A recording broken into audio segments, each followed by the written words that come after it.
श्री स्वामी समर्थ. ओम नमो भगवते वासुदेवाय. अधिक मास प्रारंभ झालेला आहे. ह्या अधिक मासामध्ये आपण ज्या अनेक काही सेवा करतो त्या सर्व सेवा विष्णू भगवान आणि कृष्ण भगवान म्हणजेच पूर्ण पुरुषोत्तम यांना समर्पित असतात. हा मलमास म्हणजे दूषित मानला जायचा आणि ह्या मासामध्ये केलेले सर्व कार्य निषिद्ध मानले जायचे. त्यामुळे भगवान विष्णूंनी ह्या मासाला आपलं नाव देऊन म्हणजेच पुरुषोत्तम मास असं नाव दिल्यानंतर त्यांनी आशीर्वाद दिला होता की ह्या मासामध्ये जो कोणी व्यक्ती माझं पूजन मंत्रजाप आणि माझी सेवा करेल त्याला अत्याधिक लाभ होऊन त्याच्या जीवनातील सर्व संकटे नाश मी स्वतः करेल. म्हणून अधिक मासामध्ये आपण जी काही सेवा करतो ती सर्व भगवान विष्णूंची करतो आणि त्यांना समर्पित असते. त्यामुळे ह्या मासामध्ये आपल्याला अधिकाधिक भगवान विष्णूंची सेवा करायची आहे.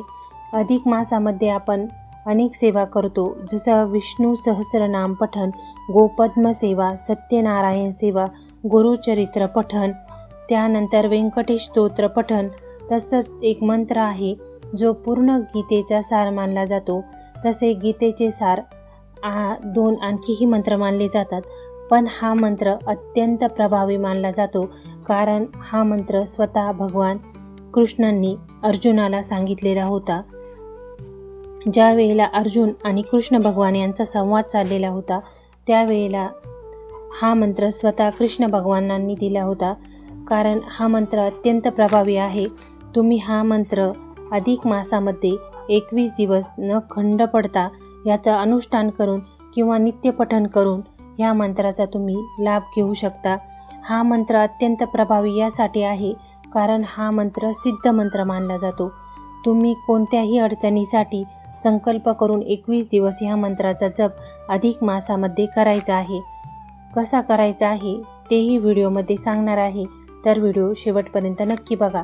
मंत्र जप कसा करायचा आहे, तुम्हाला 21 दिवस पिवळ्या आसनावर बसून, लोकरीचं आसन असलं तर अतिउत्तम, पण पिवळ्या आसनावर बसायचं आहे. पिवळं वस्त्र धारण करायचं आहे आणि नंतर तुम्हाला कमळगट्ट्याची माळ घेऊन या मंत्राचा जप तुम्हाला करायचा आहे.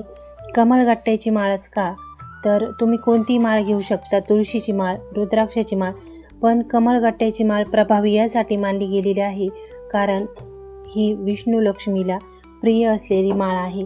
त्यामुळे तुम्ही कमळगट्ट्याच्या माळीवर या मंत्राचा 108 वेळेस जप करायचा आहे. जप केल्यानंतर तुम्हाला याचं नंतर उद्यापनही करायचं आहे. तर मंत्र कोणता आहे आधी तो सांगते आणि नंतर विधी कसा आहे तेही सांगणार आहे. तर मंत्र कोणता आहे, कृष्णाय वासुदेवाय हरे परमात्मने प्रणत क्लेशनाशाय गोविंदाय नमो नमः. पुन्हा मंत्र एकदा ऐका. कृष्णाय वासुदेवाय हरे परमात्मने प्रणत क्लेशनाशाय गोविंदाय नमो नमः. याचा अर्थ असा आहे, हे वासुदेव पुत्र भगवान कृष्ण परमात्मा, सर्व दुःखांचा नाश करणारे गोविंद, तुम्हाला माझा पुन्हा पुन्हा नमस्कार असो. हे वासुदेव पुत्र भगवान कृष्ण परमात्मा, सर्व दुःखांचा नाश करणारे गोविंद प्रभू, तुम्हाला माझा पुन्हा पुन्हा नमस्कार असो, असा या मंत्राचा अर्थ होतो. आणि हा मंत्र अत्यंत प्रभावी मानला जातो. जर तुम्ही विधी नियम धरून हा मंत्र अधिक मासामध्ये 21 दिवस पठण केला तर भगवान विष्णूंची तुमच्यावर नक्कीच कृपा मिळेल. हा मंत्र कसा जपायचा, तर तुम्हाला पिवळं आसन घ्यायचं आहे, त्यानंतर पिवळेच वस्त्र परिधान करायचे आहे आणि तुम्हाला कोणत्याही एका वेळेला, जर तुम्ही ब्रह्ममुहूर्तावर हा मंत्र म्हटला तर अत्यंत शुभ. ब्रह्ममुहूर्त म्हणजे पहाटे 3 ते सकाळी 6 पर्यंतचा जो मुहूर्त असतो तो ब्रह्ममुहूर्त मानला जातो. या मुहूर्तावर तुम्हाला या मंत्राचा जप करायचं आहे. पूर्वाभिमुख बसून शुचिर्भूत होऊन त्यानंतर तुम्हाला हा मंत्र जपायचा आहे. मंत्र मोठ्याने म्हणायचा नाही आहे, तर मंत्र तुम्हाला मनातल्या मनात पठण करायचं आहे. माळ जप झाल्यानंतर तुम्हाला ह्या 21 दिवस कांदा लसूण वर्ज करायचं आहे. ब्रह्मचर्य व्रताचं पालन करायचं आहे आणि त्यानंतर तुम्हाला परान्न भक्षण करायचं नाही आहे. मांस, मदिरा किंवा इतर कोणतंही व्यसन करायचं नाही.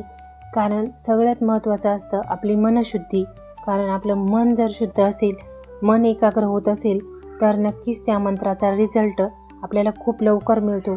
आपलं मन जर अस्थिर असेल, सैरभैर असेल, मनामध्ये इतर काही विचार ज्यावेळेला आपण मंत्र पठण करताना येत असतील, तर आपलं मन आणि आपलं जे काही कर्म आपण करत असतो देवकर्म, ते पूर्ण फळ आपल्याला देत नाही.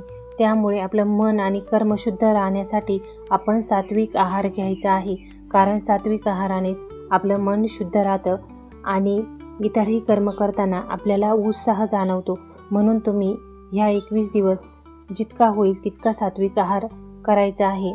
त्यानंतर याचं उद्यापन कसं करायचं, तर तुम्ही ज्या 21 दिवस हे पठण करणार त्याच्या शेवटच्या दिवशी तुम्हाला 33 अनारसे दान करायचे आहेत.